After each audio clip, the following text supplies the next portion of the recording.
fans wherever you may be. Welcome back for another edition of the Seahawks Playbook podcast. Join your host, Bill Alvstad, and co-host, sports writer and football analyst Keith Myers as we talk Seahawks football.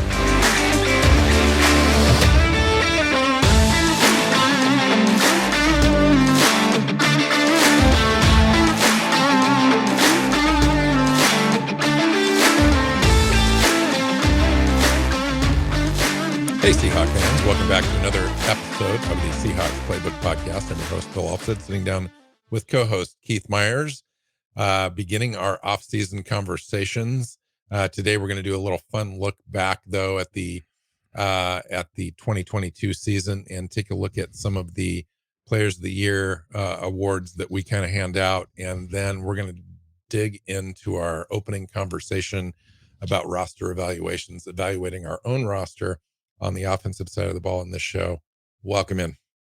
Yeah, this is going to be a fun little show. So, awards. This is, kind of a fun time of year where we get to go and really look at the guys that did well. There's a lot of critical discussion over the course of the season. Guys, screw things up here or there, or maybe certain guys deserve less playing time so other guys can play more. But on a show like this, it's just all positive. So we get to just go in and talk about who was really good. And that's a fun place for us to be. Yeah. Well, let's start with offense. I think we've got the Offensive Player of the Year award. Maybe we should be saving that for last, but whatever. We got to hold on to our listeners. And so let's do this one right off the top. What do you got? So for Offensive Player of the Year, I've got DK Metcalf. Nice. Guy was the focus of defenses every single week this year, still put together an incredible season, and led the team with 1,048 yards, had 6 touchdowns, 90 catches, despite being double teamed on almost every play. Just a fantastic year for him. Yeah. And had an outstanding wildcard game. Yes, he did. Added to those totals, which is crazy, man. That was a guy that played consistent throughout. I thought he showed a little bit more toughness. I still think he had a few slips here and again on his mental toughness.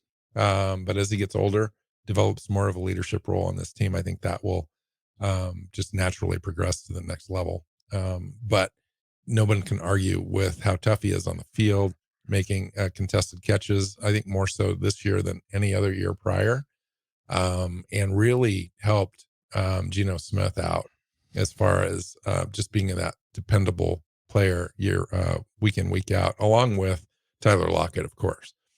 Both players had similar stats. I thought both players had similar impact, but DK Metcalf was just a little bit ahead.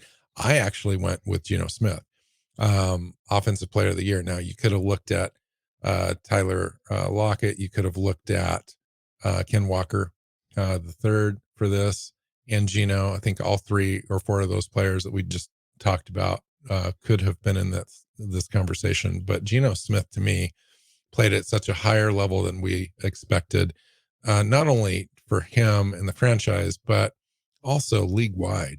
And took some numbers that went beyond where Russell Wilson was as a franchise quarterback, as far as completions, yards, completion percentage, etc.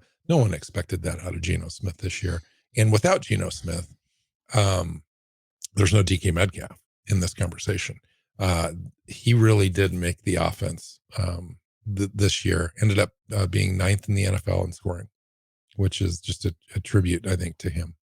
Yeah, especially given how awful the run game was in the middle of the season, and the interior offensive line just giving up pressure right up in his face way too often. Like the fact that this offense worked at the level that it did, 9th overall, that's crazy. Like that's a fantastic year for him. Yeah. All right. How about the defensive side, Keith? Defensive Player of the Year for you. Defensive Player of the Year, I went with Nuasu. Led the team, tied with 9.5 sacks. Led the team for tackles for loss. Just was constantly in the backfield and making life hard for offenses. And on a team where he wasn't getting a lot of help and was constantly getting chipped by running backs and tight ends, he still managed to have an impact in every game. Absolutely. I mean, you take a look at the 12 tackles for losses, the quarterback hits, the 26 when he wasn't getting there, he was making an impact. You talk about a guy that was a free agent signing, and to have that work out at one of the most important positions in football, and especially for this young defense who had a lot of young players and struggles throughout the year, to have that consistent presence, something you could build on into the future. And to get him at what is it, $10-12 million cap number was one of the better values out of this season, I thought, for any position group. I had him as my defensive player of the year as well. I thought he impacted every game. He was available in every game, which is great. And so that seemed like a pretty easy choice. There were a couple other players. I mean, you could have looked at Quandre Diggs came on at the back half of the year. Darrell Taylor came on at the back half of the year, ended up with 9.5 sacks. Jordan Brooks, again, was a top tackle leader before he went out injured. But really, this guy is the guy that impacted the game the most. Darrell Taylor had 9.5 sacks, same as Nuwasu, but he had 13 quarterback hits, which is half of what Nuwasu did. And then when you look at tackles for loss, he had 8, Nuwasu had 12. Like, Nuwasu just had more impact on all the games. And then you look at overall tackles, 26 for Taylor, 66 for Nuwasu. What's even crazier to me is you do this in a kind of in a vacuum. I mean, Uchenna Nwasu was really doing a lot of this by himself. We had very poor line play. You take a look at individual performances like Shelby Harris and Puna Ford and stuff, and Al Woods, but quite frankly, you put that whole group together, it was one of the poorest groups in the NFL. And Uchenna Nwasu to be able to do this without really any help, nobody on the other side helping him out, take double teams and so forth. He was doing it, plus setting the edge, one of our better run defenders on the edge when we really didn't have anything else. And so, he was clearly the guy for me. Next category, go back to the offense. Rookies of the year. There were a couple contenders for me on offense. Ken Walker is obvious, one of the top contending rookies of the year options out there nationally, not just with this team. And then you take a look at the offensive tackles, Charles Cross and Abe Lucas. I went with tackle, Abe Lucas, as my offensive rookie of the year. Started out with low expectations of a 3rd round draft pick, came in, earned that starting spot right away, started virtually every snap, minus a game, I think, where he had a hurt ankle, and really just did a nice job, more or less. Wore down a little bit at the end of the season, came on, played well, I thought, in the last game against some really stiff competition on the 49ers defense, especially in the first half, where they really just kind of gave Geno all the protection that he needed. Abe Lucas. No, I think that's a great pick. Lucas at the beginning of the year, the first 6-7 games, was one of the top tackles in the NFL. Not top rookie tackles, not top right tackles, but top tackles. His play kind of fell off a little bit. I think the long season, he's used to an 11 or 12 game season, and I think 17 and then 18 with the playoffs was a little much for his rookie year. And also with the ankle injury, he seemed to slow down a little bit. Cross kind of did the other thing. He started out, wasn't as good early on, but then got better as the season wore on. But ultimately, I went with Walker because Walker is a rookie of the year candidate league wide. And you look at his stats, he didn't get to play much behind Rashad Penny at the beginning of the year, but still ended up with over 1,000 yards, 9 touchdowns, 4.6 average. And that was with an offensive line, like the interior center and right guard, that overall was poor. and still managed to, and 11 starts. Yeah. So 11 starts and over 1,000 yards. I mean, those are tremendous stats. So I went with Walker. I thought he was huge because when he wasn't there, the couple of games in the middle, the offense didn't work. And when they couldn't get him going because the offensive line was bad, the offense didn't work. And Gino couldn't carry it by himself. He needed Walker, and Walker was up to the task almost every week. So it's unfortunate that they stopped running the ball against the 49ers, because in the first half he was doing really well. Ended up with 65 yards. I thought they were pretty effective running the ball. They weren't getting huge chunk plays, but they were getting consistent push against that defense, which is exactly what they needed to do. And then after San Francisco scored 14 points on them back to back in that, third quarter, early fourth quarter, it was over. And he didn't really even see the field, touching the ball after that. So I agree with you on all those points. Really an impactful player. It's going to be a future player for the Seahawks, a foundational piece that they can build around. Absolutely. and add to. Okay. Defensive rookie. To me, this is just a no-brainer. Yeah, there's one choice available. Now, there were a bunch of rookies who played on defense, but there's one that was head and shoulders above everybody else. In fact, he was the best player on the entire defense. Yes, he was. Well, with Nuwasu was up there too. I mean, he was our defensive player of the year. But other than Nuwasu, there's one of the rookies who was the best player. Is Nuwasu even sniffing the Pro Bowl though? At his position, no. But Tariq Woolen, he's one of the best corners in the NFL now. Yeah, he is. And shuts down one side of the field. Yeah, just absolutely. And a guy we had no expectation for in year one because he was a 5th round pick, came out of University of Texas, San Antonio, UTSA. And we expected, okay, we knew the athleticism, but it's going to take him at least a year to learn how to play the position well enough to be an impactful player in the NFL level. And it took him 1 week of preseason where he struggled. And then after that, it's been nothing but good coming from him. Yeah. I mean, it's great to have this player under contract into the future for the Seahawks because shutting down one side is really important. It's a foundational piece. I talked about it on the other side with Ken Walker. This is definitely a piece that the Seahawks can build around on the defensive side of the ball for years to come. Where would this defense have been without him? Without that draft pick? Defense was awful. The defense was awful already, and then now you take away, right? You take away one of the few bright spots on the defense, and it would have been just one more thing that we would have had to have solved this offseason, but now that's taken care of, which is great. Yeah. Okay, we're gonna get into the crystal ball stuff now. Talk about the future a little bit. Breakout player for 2023, Keith, on offense. Jarick Young. Guy has same. Really? Yeah. I thought I was reaching and was going to surprise you with this one. He had a couple catches, had a carry, had a bunch of special teams plays, got a chance to, at the end of the season to get out there a little bit more. But the guy is big at 6'2". He runs like DK Metcalf. Looked like he was going to be a dependable player in the preseason in terms of his ability to get open, but he couldn't catch the ball. He dropped everything, and that's why he ended up on the practice squad. And then he ended up on the roster after a couple weeks. But he looks primed to take a big step, be that third receiver that they've needed. He's got the speed, the athleticism, and he started catching stuff at the end of the year. So I think that he's set up to be a major impact player next year.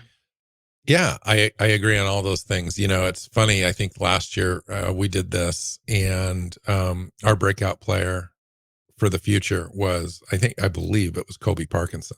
And we kind of hit on that because Kobe came out this year after catching, I think, a high of three receptions the year prior, came out with 25 receptions this year, and they really used him.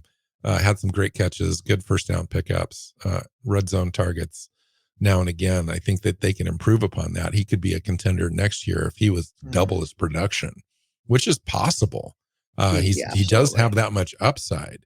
But I think Tariq Young is the obvious choice here on offense as far as a player that we just haven't seen yet, to be able to make that jump in year two, which is a great opportunity for him. We don't know exactly what the Seahawks are going to do with that third wide receiver, but I don't necessarily think he needs to be the third wide receiver in order to have a huge impact. If you're that fourth wide receiver, I think you're going to be in there enough plays where he could have 25, 30 receptions next year and have some of those being high impact, maybe yards after catch kind of a guy. Tariq Young would be a guy that's at the top of my list for somebody that could break out.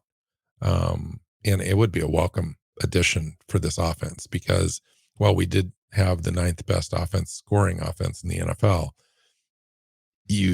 there were things on the table there that I think were still available that we didn't use, and he was one of them. And I just don't know that he had the trust yet of Geno Smith or offensive coordinator Shane Waldron yet, but I think it's earned now, and next year I think he's ready.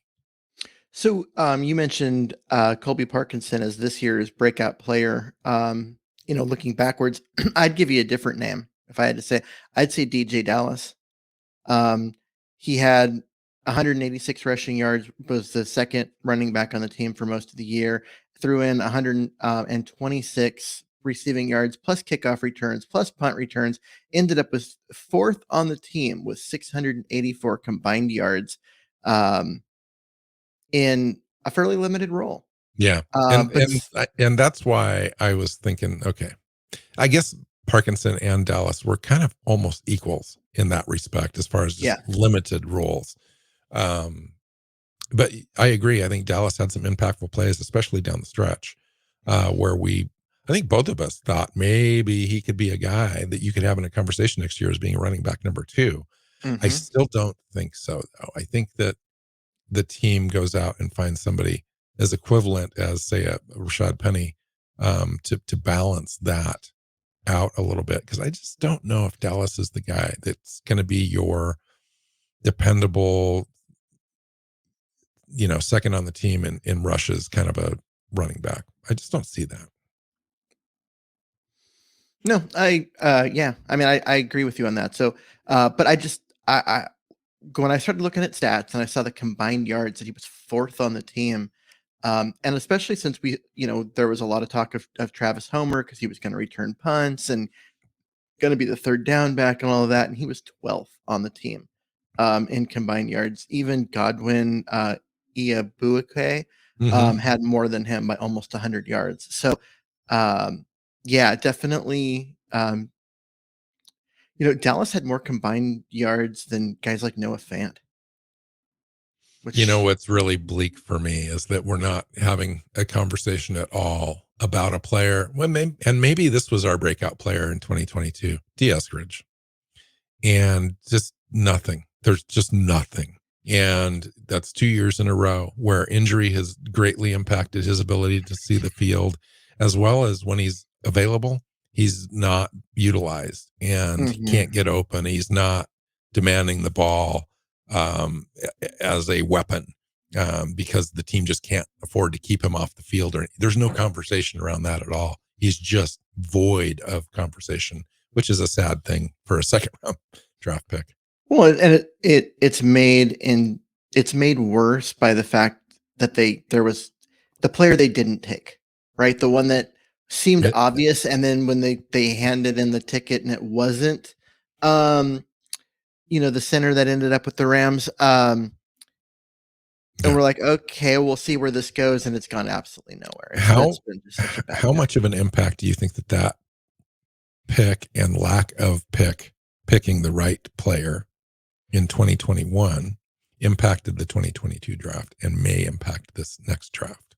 Oh, I think a lot, because if they had, in terms of philosophy, if they had, because when they went weapon over offensive line, like trenches, and then they turned around and were awful in the trenches, that it really made it obvious. And then what did they do? They came back last year for this season and drafted the 2 rookie tackles that we can't stop talking about, which they needed to do. They needed to invest in the offensive line, and they finally did, and it paid huge dividends. They recognized that getting this weapon receiver that is a gadget player wasn't going to have impact on wins and losses the way that winning in the trenches would. And I think that it was kind of a turning point for roster building philosophy with this organization. Agreed. And we're talking about Creed Humphrey. That's the name. I was like, if somebody doesn't know. Yeah. I was like, all the pro, center. all pro center. Yeah. All pro center both years, whereas Eskridge has yet to barely seen the field. Okay. Defensive breakout player. Defensive breakout players for 2023. If you were to forecast who's going to make the most impact that's currently on the roster, that would have to be a breakout player. So someone who you can't use Woolen because he already broke out. I'm going to go with Boye Mafe. Wasn't utilized much early in the year. They had to earn his way onto the field. Ended up being impactful down the stretch and in the playoffs. Certainly has the talent to do it. And as he gets better in terms of play recognition and all of that, he's going to be on the field more. I think he's going to have a big year next year. Yeah, stat wise, he really didn't end up with a lot. He played in all 17 games, but only 3 starts overall, had 41 combined tackles, 3 tackles for loss, 4 quarterback hits. I think he was in there for, I'm trying to look for sacks, had 3 sacks. Mm-hmm. You're right. He could be a guy that could have 9 sacks next year. I mean, Easy. Really, if he learns the position, if he really does his due diligence in the offseason, he's already came in as a better edge setter than the team thought this season. And if he can add to that, plus add better players around him, which we intend to do and invest in, he's a kind of a guy that could benefit to having better players around him. And so that is definitely thing. The other guy that could have a benefit from other players around him, especially on the defensive line, is a guy like Kobe Bryant. And that's my pick. Played well in spurts this year, had some forced fumbles. That was a nice thing to have on a team that didn't have a lot of generated turnovers on defense. He was a bright spot there. Lacked in coverage at some points, but he was also learning to play that slot cover position in the nickel spot for the Seahawks defense. So he was on the field a lot, impacted games in that respect. But I think, he understands the position better. This is the type of thing that I think that Pete Carroll was talking about at his end of season press conference. We've got some players. We've got a foundation unit now. Guys are going to be able to learn. They won't even be able to, they don't even know how much they don't know right now that they're going to be able to learn in the off season, get into the weight room, study film all year, study themselves, and come back and just be completely different players next year. And I think Kobe Bryant has got the opportunity to have a leap next year in play, primarily benefiting, I think, from a better front seven in front of him, because when you don't have that, you have a lot of leakage, you have a lot of coverage gaps, you have a lot of missed assignments because players are, so it makes Kobe Bryant's job even more difficult, especially as a rookie, when you're just kind of winging it half the time. And next year he won't be winging it so much. He'll be playing within the scheme and playing, I think, tighter in coverage and potentially being a turnover generator beyond forced fumbles. Being a guy that can intercept passes, I think, would be a good jump for him. Interestingly, he was 5th on the defense, 5th in tackles, with 70. Yeah. Right. Brooks, Spartan, Jackson, and Diggs are the only ones with more. He was a good tackler. He also got a lot of tackles because his guy caught the ball and then got tackled by him. So there's both sides to that. He also came up and played screens well. He had a couple sacks. and did some great things. He was a solid tackler on top of it, but I found it really surprising that he was 5th on the team in tackles and not a guy like Nwosu, who was 7th. And so I just found that interesting. Leaks in coverage, but also a lot of leaks in the front seven, where he was having to make tackles behind the line of scrimmage on run plays.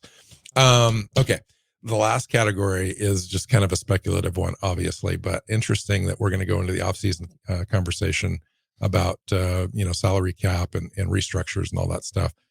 Current 2023 contracted player that won't be back in 2023. Yeah, players who are on the roster for next year but won't be on the roster by the end of the offseason. Do you want to go offense or defense first? Well, I didn't break it down. I just put one name, but I'll go first, and I put Shelby Harris. Shelby Harris is a fine player. Got a defensive line player that we received in the trade for Russell Wilson from the Denver Broncos, and was a consistent player, played all year. But I think the team can improve there, and especially for his contract number. I think he's due $12 or $13 million cap hit, with almost all of that non-guaranteed in 2023. That's why he's a candidate to either be restructured or cut, for the team to have more cap flexibility into the new year. But they have to replace him. So it's either Shelby Harris or it's a guy like Shelby Harris coming back in. Yeah, I thought when Shelby Harris, there was a couple games in there where he didn't play, and it was clearly noticeable. The defensive line, which was already bad, was just Worse. bad. It was worse.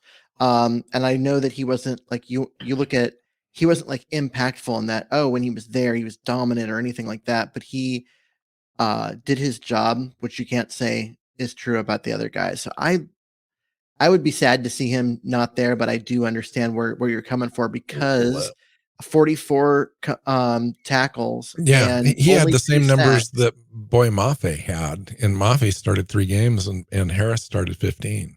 Yeah.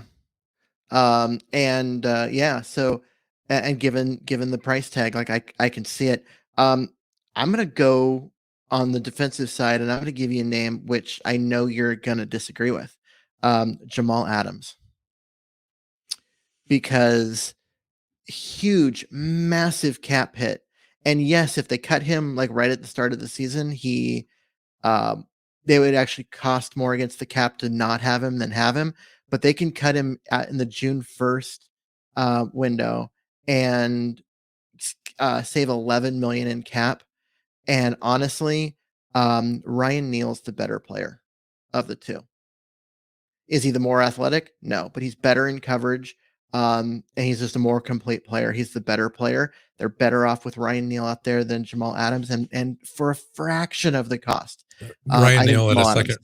Ryan Neal, if we he's a restricted free agent, and if we retain him at a second round tender, his salary would be just north of $4 million a year, which is a much better value for his play type of player that he is.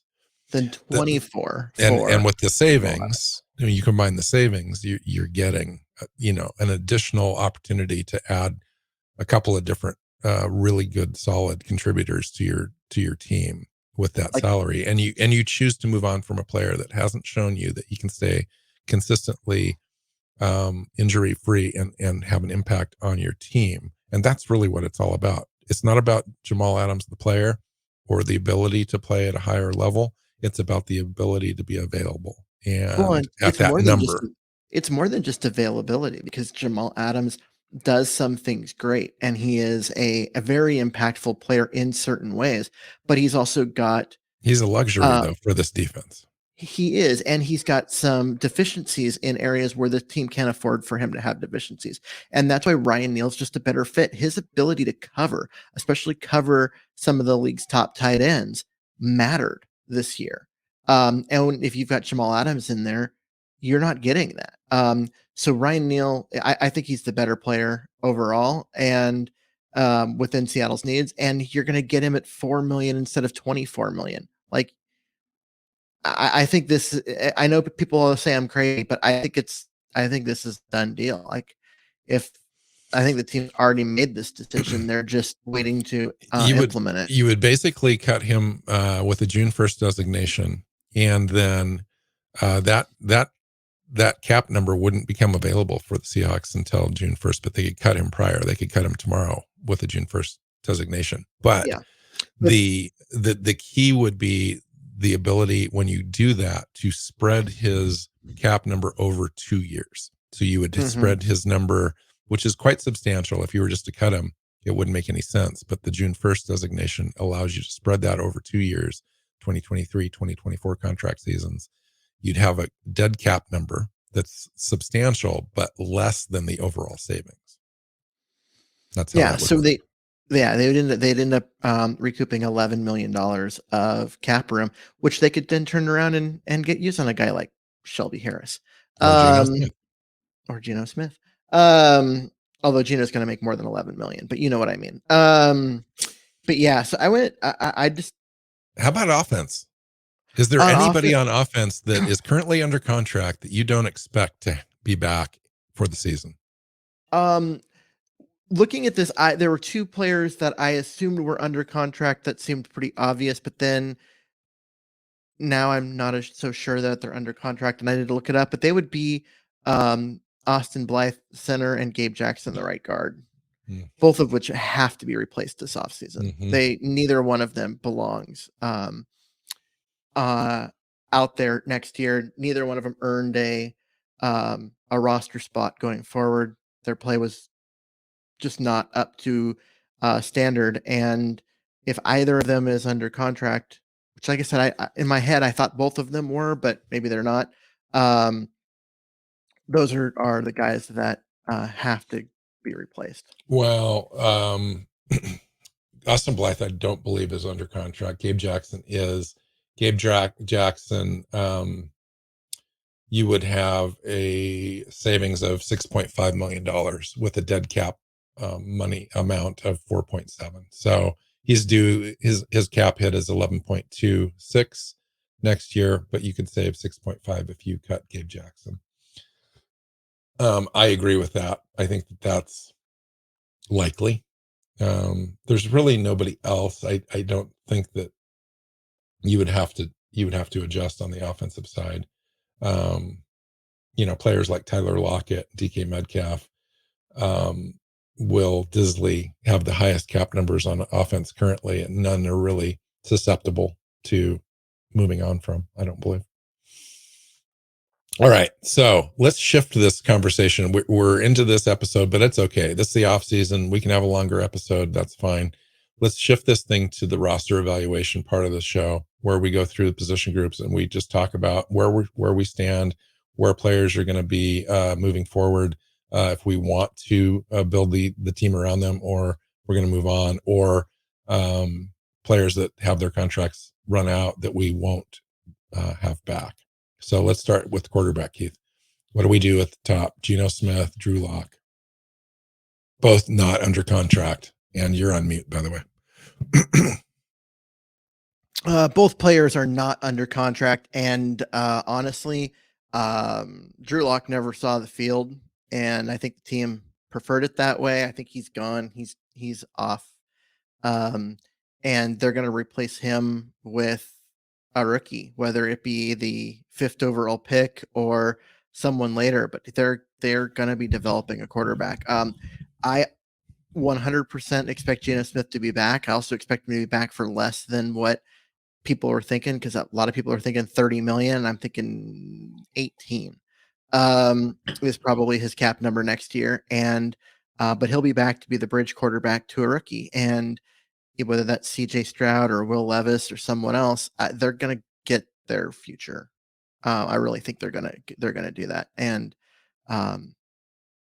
but I agree with you on all those points, except for the contract number with Geno. I think that's probably going to come in at closer to 24. I think if you take a look at the league and you say you value Geno Smith as the 10th best quarterback in the league, or even if it's the 12th, you go take a look at the contract values of those players. It's going to be right in that ballpark as far as a starter in the NFL. A starter, take every snap for the Seahawks. That's valuable as well. The level of play when you surround them with a better team and a better defense. I think that contract value is there for him. I think there's other teams that would be interested because of the restricted availability of free agents in the offseason. You mentioned a few names, but after those are gone off the market, that market there is really not very strong. Geno's one of the stronger names available in free agency. You take a look at the draft. There's only a limited amount of starters out of this draft at the top of the draft, 3 or 4, maybe. And if you don't get one of those, and there's more teams that need quarterbacks, then everything we just talked about, I think Gino's number goes up a little bit higher than what we think. I see. Part of the reason why I think it's going to be lower is because the teams that need quarterbacks have other options this year, which they don't normally have. Like usually the quarterback market in free agency is empty, but this year you're going to have Derek Carr available. You're going to have Jimmy Garoppolo available. So you're going to have guys which I think have more value because of age than Geno Smith does. Okay. So what we're saying though is we haven't settled this position group at all, and that needs to be solved in the next there's nobody under contract, and so they're going to have to the position group is going to be reworked. Like even if Geno's back, it's going to be on a new contract. He's going to have a new backup. It's going to be a new battle for who's going to start next year. This is one of the larger conversations we'll have all off season until Geno's back, and even after Geno's back, depending on the number, we'll be talking about it in the draft, because it's definitely going to be an option available to the Seahawks at pick number 5. Now, whether they take it is a different story, but it's going to be there, and we'll be talking about it. All right, running back. We've got under contract Ken Walker, and then after that is DJ Dallas coming back? I didn't look at the number right before I started talking about running backs.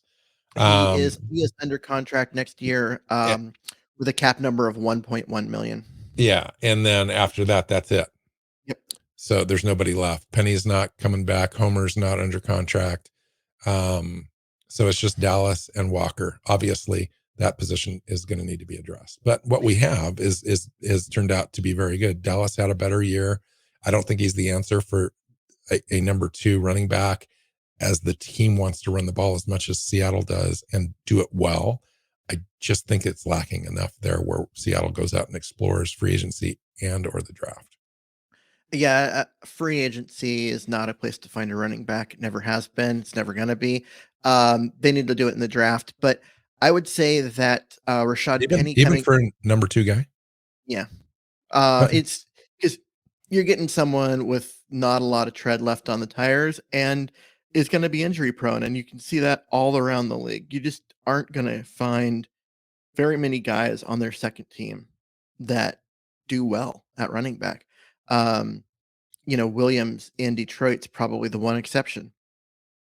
But I would say don't discount Rashad Penny coming back on a massively reduced contract, because who else in this league is going to give him anything, given where he's at and how many injuries he's had? I could see him coming back to Seattle for, veteran minimum or just above, just for an opportunity to try and rebuild his value. I agree. Get his career moving. I agree. And I don't think, Seattle is not prohibited from doing that. And I think they do that. Even with that understood, I still think Seattle goes out beyond that, because obviously there's been 5 straight seasons now. Rashad Penny has been impacted by injury and not completed a season. So Seattle can't afford to invest heavily in Rashad Penny and expect him to be there. Now, having him there is a bonus for a veteran minimum or slightly more, but you've got to be able to solve that problem. And DJ Dallas is not the answer. He's part of the solution, but he's not the answer. Ken Walker needs more than that. And I think the team goes out and addresses that in the draft. Yeah, I could see it, but then I could also see them looking at, I'm like, okay, if Ken Walker's the guy and not Rashad Penny, and then you don't have to expect for Penny to get 20 touches a game, which is what he was doing at the beginning of the season, then maybe he doesn't get hurt quite as quickly. And dude, sometimes he can't even make it out of camp. I mean, let's be real. I'm just saying, like, you have I could see the team doing that and saying, and we've got Dallas, who made major strides this year. If he makes major strides again this next offseason, he could, I could see them making that choice and going into the season with those 3. Let's talk about tight ends. Noah Fant, Will Disley, Colby Parkinson, all under contract. They extended Noah Fant's 5th-year option So the team will be paying him quite a bit of salary next year. Will Disley signed a deal. Big part of his salary comes kicking in this season, pretty darn close to $10 million a year. Kobe Parkinson's still under the rookie contract. So we don't necessarily need to completely add a quality player unless they decide to move on from one of those three. I don't see that happening. I think they bring back the same group and run it into 2023. Yeah, and don't forget Tyler Mabry, who made the active roster. He's been around the team forever as a practice squad guy, but he made the active roster at the end, caught a touchdown. They really like him as a blocking tight end. It's someone that they can depend on in a lot of different ways, and I think he is also going to stick around. And whether or not he makes the roster out of camp again, it's going to depend on if one of the other guys gets hurt. But if one of the other guys does get hurt, it's nice to have that option sitting there that a guy that they trust. So the interesting thing about the wide receiver group is there's only 3 or 4 guys under contract, and everyone else that we're going to talk about is just available or was on the roster a little bit. So Tyler Lockett, DK Metcalf, obviously, Derek Young under the rookie deal last year. He's got a couple more seasons to go there. Dwayne Eskridge as well. And then a player like Bo Melton was on the practice squad. So I think that voids his contract, right? So he needs to be re-signed. Yeah, but he's an exclusive rights free agent, meaning he cannot negotiate with another team unless Seattle releases him to go do so. They can get him for his only option is to sign a minimum contract for a second-year player. Yes, which is crazy. Okay. And that's it. And then there's a bunch of other guys, Laquan Treadwell, they signed at Cade Johnson, Kevin Casis, Cody Thompson's been around forever, was injured. And then Marquise Goodwin obviously signed a 1-year deal. Team would have to make a decision there. So really the cupboards are empty, I think, mostly at the wide receiver position. It's a position that not everyone's thinking about as far as the 2023 need, but I'm telling you, they're going to address this position in the draft. They have to. You've got 2 guys. You've got Lockett and Metcalf. Now, those 2 guys are both elite players. They're both top 15 receivers in the league, which is why people think of Seattle as being set at receiver. But what's behind them? The best player behind that group that's currently under contract is Derek Young, who had 2 receptions total. Right. And now you just can't depend on just your top 2 players to be healthy forever. Yeah. Seattle's got to develop talent behind them. Yep. And so, do they bring Goodwin back? I don't know. Maybe he made some plays, did some things, also struggled to be healthy and make plays down the stretch. So that's part of it. D. Eskridge has proven to be the Rashad Penny of wide receivers. He's not a guy that I would depend on for anything other than taking up a spot on injured reserve. And that's it. There legitimately isn't anything else. They need a mid-round draft pick, someone that they believe can come in and make an impact, get 25, 30 catches, and they probably need to sign a free agent, whether that be bringing Goodwin back or, finding someone else. But there's going to be a couple of adds to this position group this offseason. All right. This is the fun conversation for you in the trenches, center guard, tackle. We exceeded expectations in a couple different ways here, but we also fell short. And we knew we were going to struggle in one of these spots just because of the player and Austin Blythe. And that was the only solution that we had going into the season. How do they address this position this year? Where do you think we stand overall as a position group? As a position group for the offensive line, there are some things to like. They're really set at tackle. With Forsyth and Curran as the backups, the 2 rookies that started. They've got 4 guys that can flat out play at tackle, and that's why I still think that Curran as a guard is going to happen at some point because it kind of fits there. Gabe Jackson's under contract. He won't be. He was bad this year, and he's got a huge cap number next year of $11.2 million for the guy that was the worst. Well, Blythe was the worst offensive lineman on the that played, but Jackson And we was just talked second. about the fact that we could save close to $7 million if he was cut. Yeah, and he's a guy that a year ago he was the best offensive lineman on the team, which said more about the rest of the offensive line than it did about him. Although he did play well, but he played worse last year than he did the year before with the Raiders, and he played worse this year than he did last year. He's clearly in decline. He's going to be gone. I would find it interesting if they take this opportunity, if he is in fact gone, to move Damian Lewis back over to the right side, which I thought he looked better as a rookie. But he came on this year and actually played fairly well at left guard. Yeah, I think it's more of a he has the ability to move back and forth, and so they'll put him in what makes most sense for the rest of the team, depending on who they get to replace him.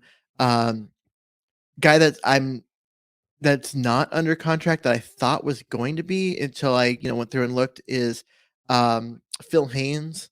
He was the third guard, outplayed Jackson for most of the year, but then ended up with a rotation and with him and you saw his play drop off as the season went on. I bet he probably comes back on a close to minimum deal. But this is a team that needs or a position that needs work, right? They need a new starting center because both their starter and their backup are not good.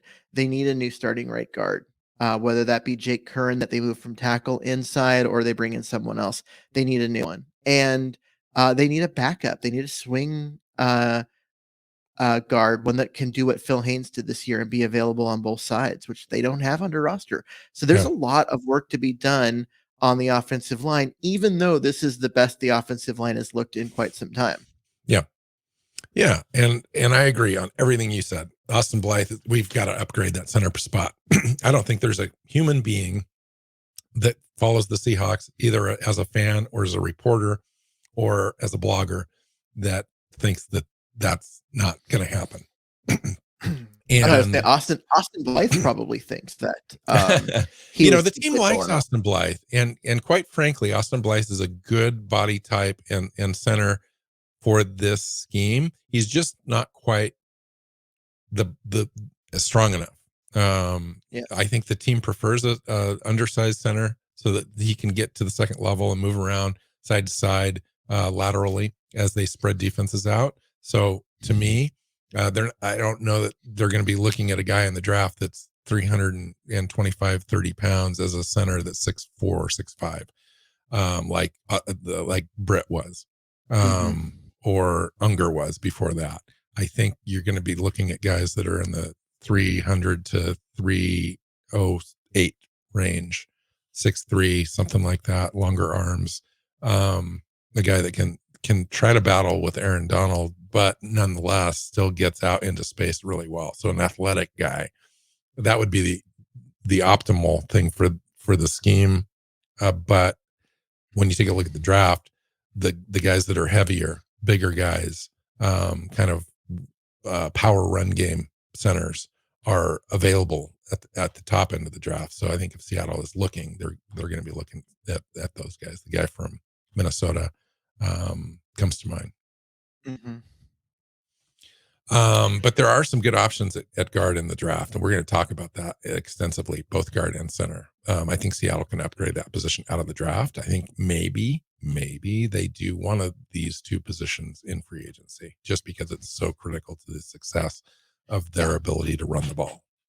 I could see, and that I actually agree. I think that you're probably going to see them do both. You're going to see them draft and sign, because it is that important. And these guys don't always stay healthy, and so you need to be able to have some different guys that will come in and compete and be ready to play and that kind of stuff. It's really hard to stay healthy on the offensive line. You're just in there pushing on each other with the biggest, heaviest guys, and if someone steps on your foot in the middle of it, you end up with a high ankle sprain and have to miss a few weeks. So I thought it was a great sign that Damian Lewis and Charles Cross and Abraham Lucas were able to stay as healthy as they did this year without really a lot behind them. I know we had Jake Curran, we had Stone Forsythe. Stone came in I'll be honest, he hasn't developed as much as I thought that he would by this time. He fell in the draft for a reason. And I think that we see some of that. He's just really kind of got slow feet and so forth. Big guy, strong hands, but there's some deficiencies to his game there. So I'm not sure if you said they were kind of set at tackle, and maybe they are, especially for like your fourth or fifth tackle on the roster, Stone Forth. Yeah, because fine. Forsyth is what you're looking for as a swing tackle, a guy that can play both sides competently, and isn't going to cost a lot, because if they were good enough to be a starter, they're going to cost a lot. And that's what, so Forsyth is what you're looking for. He's good enough to be serviceable, isn't going to cost a lot, can play both sides. He's what you want out of a swing tackle. And Curran is a guy with starting experience at right tackle. He's a road grader who can actually, push people. Maybe not the greatest pass blocker, but again, he's a backup. So I think with those four guys, you kind of have what you're looking for. You've got your two high-end starters and your two guys that can play, but maybe are limited, but don't cost anything. Cool. All right. Fun. So yeah, to me, the offense roster evaluation is much easier than the defensive side, which we'll have our next conversation on our next show. Clearly we need to upgrade a few different things on offense, but it seems doable. It's not like every position group. It's a couple of select spots, and we can add some depth and we're going to be fine. With regards to the quarterback spot being unique, that really does need to be addressed and solved. And we don't know exactly how that's going to play out, but after that's done, everything else kind of falls into place on offense. On defense, it seems like we have a big conversation, because it seems almost everything needs to be evaluated and looked at as far as being upgradable, except for 2 or 3 spots. So Agreed. It'll be interesting conversation. All right, let's get out of here. Thanks for joining us in the off season. 3 shows a week through the draft, and it'll be a great conversation if you stick around. Find Keith on Twitter at Myers NFL. You can find me at NWChawk. You know where the show's at. Hit that subscribe button and share it. And we'll see you next time. Go Hawks. Go Hawks. Seahawks Playbook podcast listeners, thanks for joining us for another edition of the show. You can find us on Twitter. Bill is at NWChawk. Keith is at Myers NFL. And the show is at Hawks Playbook. You can listen and subscribe to the show at SeahawksPlaybook.com.